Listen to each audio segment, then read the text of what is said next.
Welcome to the Ownership Review, where we do a bunch of maintenance to see what this car is like to live with on a daily basis. Here are the high points of the 2007 Saab 97X.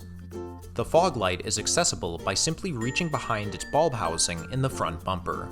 No tools nor parts removals will be required to change this bulb. While you will need to remove the rear bulb housing for access to the taillights, all of the bulbs are located in a single housing which pries out of the vehicle easily once you remove its unobstructed securing screws. The engine coolant reservoir is in the back of the passenger side of the engine bay.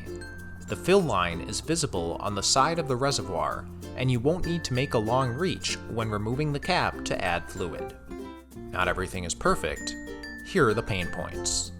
The headlights in the main housing will be a bit difficult to access, as their entire bulb housing must be removed first. While you'll only need a single tool to help you disengage some of the connectors, the housing is still tightly wedged into the vehicle and will prove rather tedious to wiggle out. The side marker will be particularly hard to change, as you'll need to pry off parts of the side view mirror to do so. You must operate in some small and cramped positions in order to pry this bulb out, and the fragile state of the mirror will make this all the more complicated. The spare tire is stored underneath the vehicle and must be lowered by inserting the jack extension into the bumper hole. This is an unintuitive design, as the spare could become rusted to the undercarriage and be rendered inaccessible in the event you need to service a flat.